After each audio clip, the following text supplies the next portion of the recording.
What I want to share today is a few thoughts on empathy.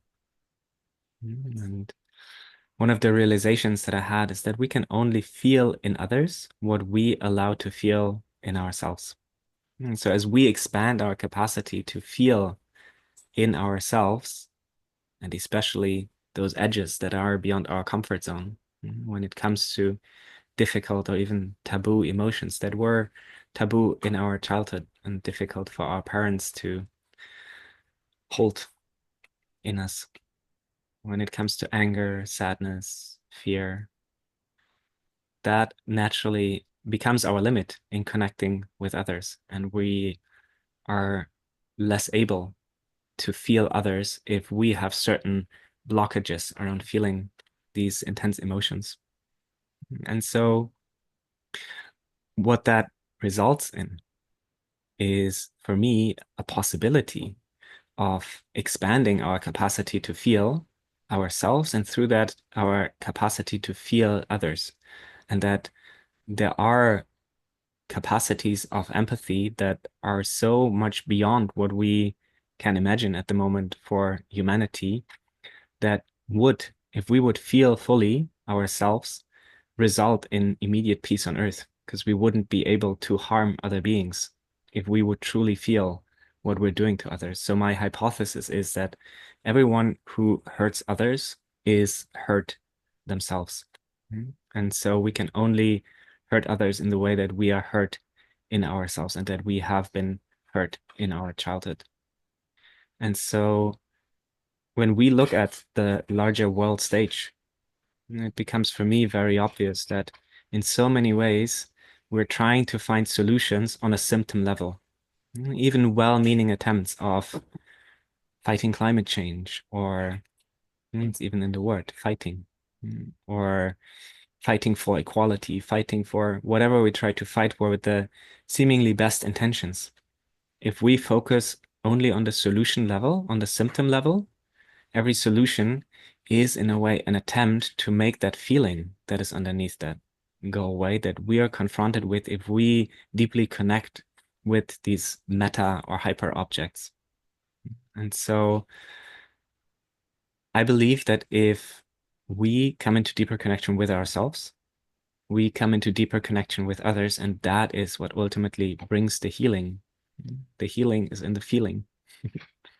And so in many ways, for me, it seems like the solution becomes the problem.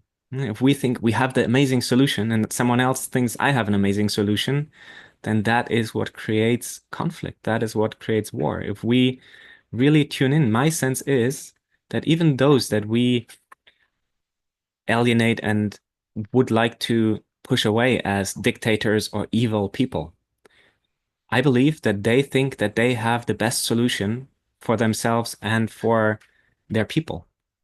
So if we play with the thought that even Putin, if even anyone that we have as these representatives of our collective field at the moment, that they believe that they have the best solution for their people, then on the other side, there's someone else who thinks that they have the best solution, and these solutions are in conflict with each other because it's not about the solution, as long as it's on the symptom level.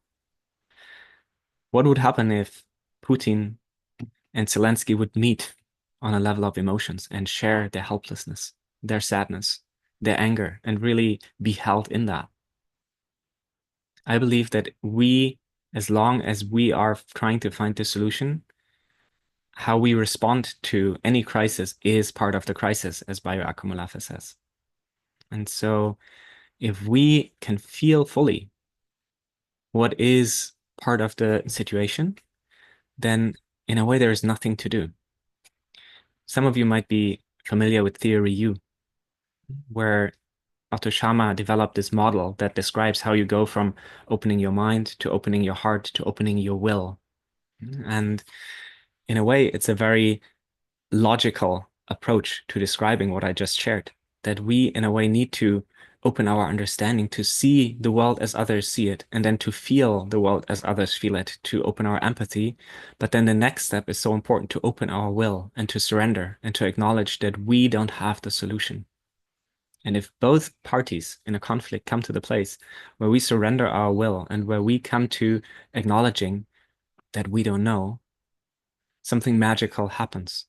Otto Schama calls it emergence. If we surrender our will, then naturally a solution arises. And that solution isn't a compromise, because every compromise means a sacrifice for both parties, and it inherently carries the next conflict in it already. Because if someone sacrifices something that they're not really willing to sacrifice, it creates resentment. And that's the next level of the relationship that is built on a compromise. So if we surrender to that emergence, you might even call it God if that is not too charged for you, then something can happen from that place that might seem like a miracle. If you're just looking on the level of solutions, it couldn't arise. It needs that level of empathy and it needs that level of surrender. And so what I believe for these days is that we need miracles. And I've been blessed to have experienced some of these miracles where I've been confronted with problems in my life that were impossible for me to solve. And I've tried everything to the point that I was so exhausted and the suffering was so deep that I gave up.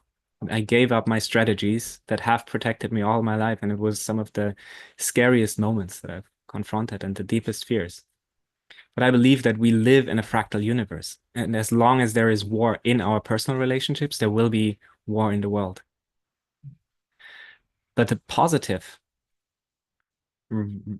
solution or the positive result of that is also that if we manage to bring peace to our relationships in our personal lives or in our business connections, then we can also bring peace into the world.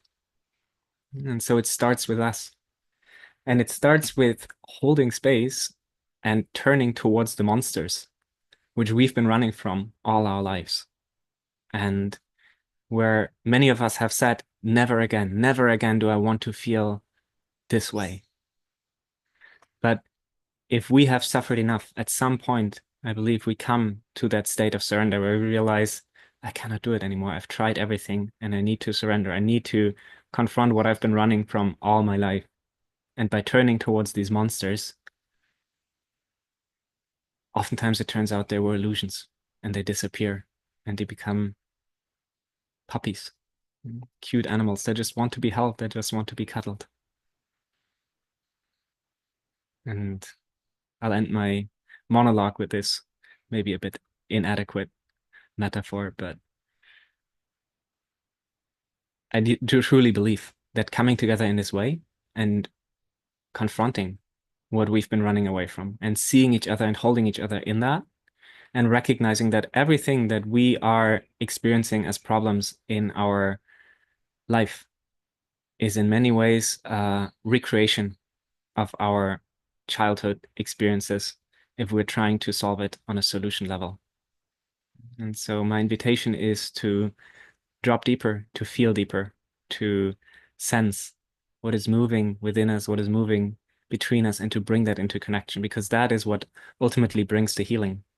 Our childhood experience was that we were alone with these overwhelming and intense emotions, and that we had to sacrifice our authenticity for the connection with our parents. And so we chose the connection because we didn't have a choice, really.